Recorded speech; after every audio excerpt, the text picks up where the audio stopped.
morning and welcome back to World Talks. We're going to discuss the humanitarian crisis in the Middle East.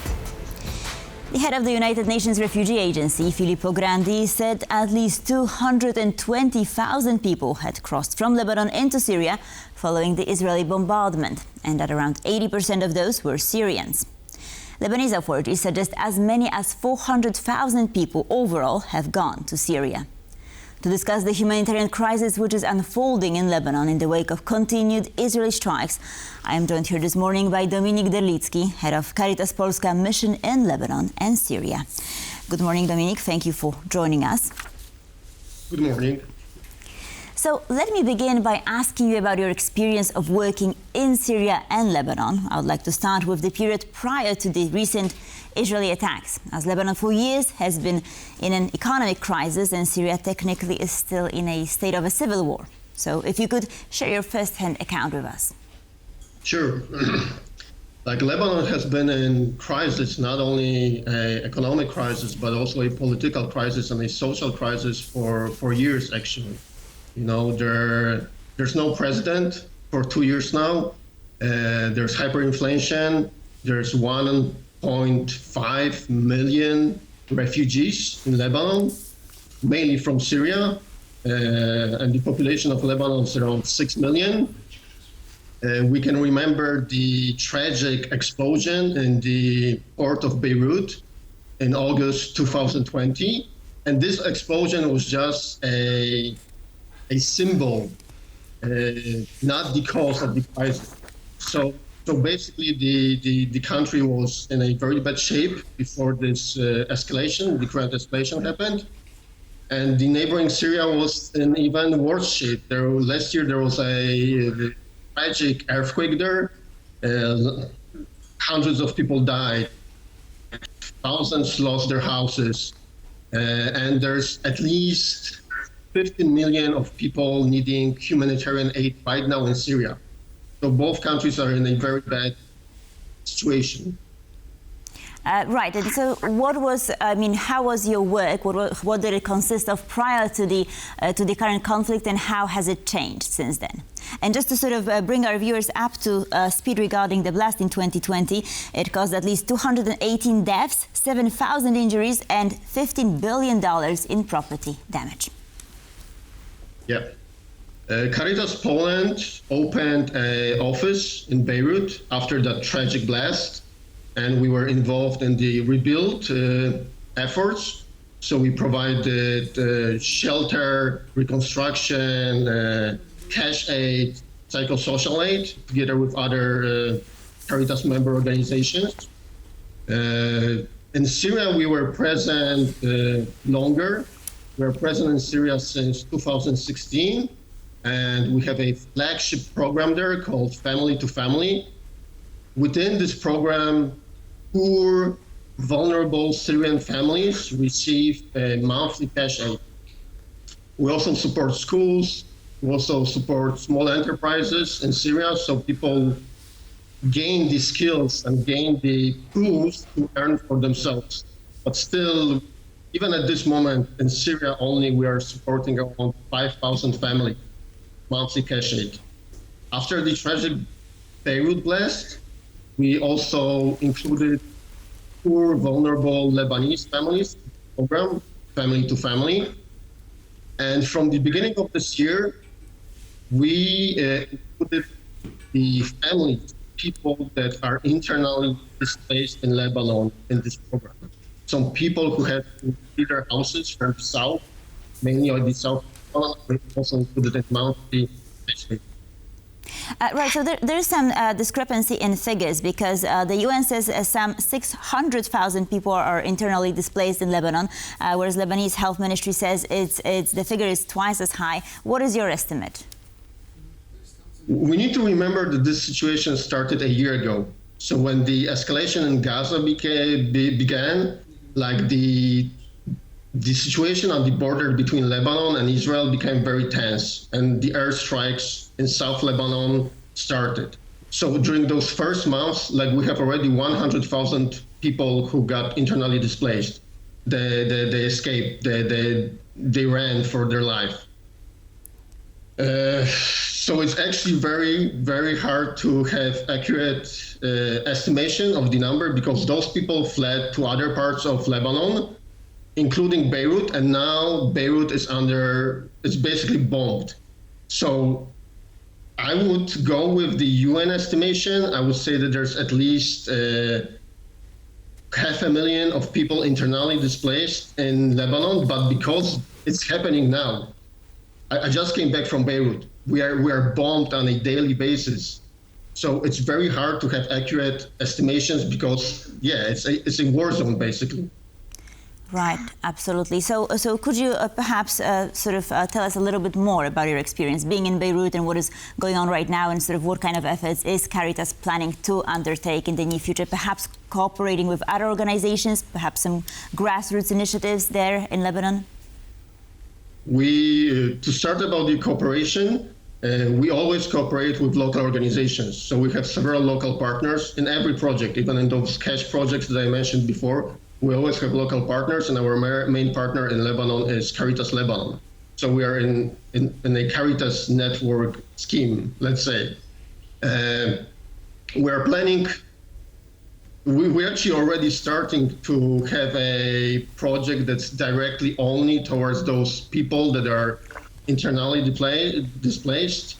We want to serve at least 20,000 people. We want to provide them cash aid, psychosocial support. We want to provide them in-kind help, like food, for example, and we want to provide them medical support. So, but we're talking about 20,000 people, and that's, that's how much we can do right now, but the situation is dire. So there are like hundreds of thousands of people that need help. Right. Talking about my experience, it was very stressful. It was mentally challenging, I would say. That only like very specific parts of Beirut are bombed. The airstrikes happen only in the southern suburbs, but then the explosions are heard all over Beirut. So every night it's like just a concert of strikes, of explosions. You cannot sleep, and if it's a very large airstrike, like your body freezes. You're waiting for the shock to come. You're waiting for the explosion. So the parts of the city that are destroyed are specific. It's not happening all over Beirut, but every inhabitant of Beirut is terrified because I was 2 kilometers from the bombs, 2-3 kilometers from the bombs. But it's one mistake or a change of a decision, and it will fall on me. It's absolutely terrifying. Right, absolutely. I can imagine. Just going back to the topic of aid, you as an aid provider, you probably have this first-hand knowledge. I wanted to ask you if you have noticed that aid that is being provided to Lebanon has already been politicized somewhat, because some of the first planes with aid came from the UAE and Qatar. Then the EU has sent aid in individual countries such as Belgium, France, Poland, Slovakia, and Spain. But also, and here's a twist, aid came from Russia. So I'm wondering if you can see some actors and entities trying to exploit the situation. Unfortunately, in Lebanon, everything is politicized. So the whole political system, the parties, it's all sectarian. So basically, parties represent religious minorities in Lebanon. And there's 18 different religious minorities, including different types of Christians, different types of Muslims, the Druze population. So basically, politics and religion is almost the same. And then each and every of those parties has a backing from abroad. It can be Saudi, it can be Qatar, it can be Iran. So absolutely everything in Lebanon is politicized. And that government help that you are mentioning, I would assume always also has some agenda. But then again, there are like neutral relief actors like Caritas or the Red Cross. And well, our help is not politicized, or we try it not to be. So we serve people based on their needs. not under background or religious standing. All right. So you've mentioned that Lebanon is a sectarian country. Now, actually, I was going to ask you about the aid that Caritas is providing. Is it geared towards Christians, Maronites, or is it provided to everyone? And perhaps, do you have any issues working with people of different faiths? I mean, perhaps they're blocking some of the aid, or they're not willing to accept it. I'm not sure if you could perhaps tell us. I will describe the situation by comparing it to our projects in Syria. So, for example, the main area in which we work in Syria is Aleppo, and the Christian community in Aleppo suffered a lot during Daesh, so-called ISIS. So, for example, in Syria, we mainly support Christians because they were just very vulnerable, and it's a dying minority. Although we also have programs for Muslims, but it's a small percentage. In Lebanon, on the other hand, where the Christians were not persecuted, our help goes, it's more balanced. So we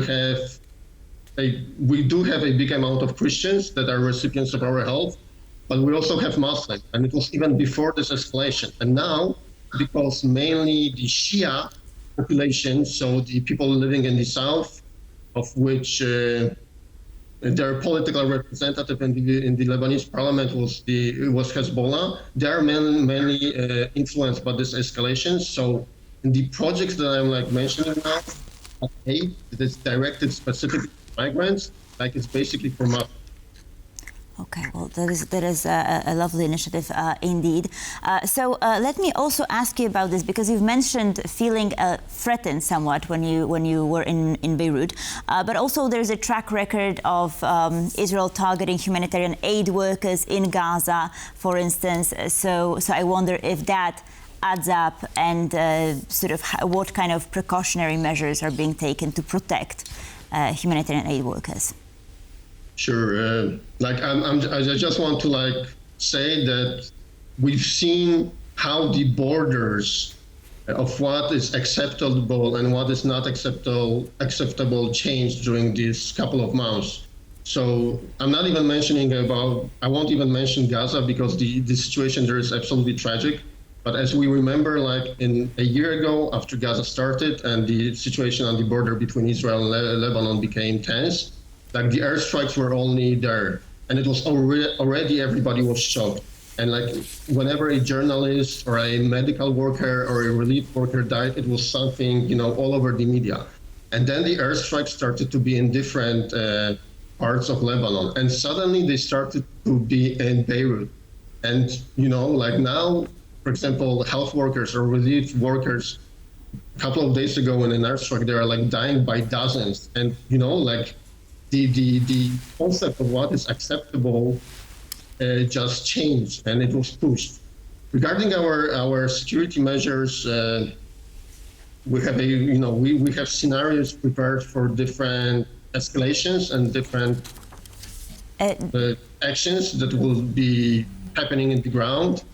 So I have a whole team monitoring the security situation. Some organizations that are on the ground decided to evacuate their employees, their workers. Dominik, our time is almost up, so just let me ask you this one last very important question. If someone wanted to help, what can we do from here? I would advise checking out our website, Caritas Poland website. You can just Google Caritas Poland, Caritas Polska, and there will be all the advice and all the guidelines there. Dominik Derlicki, thank you so much for being with us this morning. Much appreciated. And please stay safe and good luck with your endeavors. Thank you. And thank you for watching World Talks. Please stay tuned for more here on TVP World.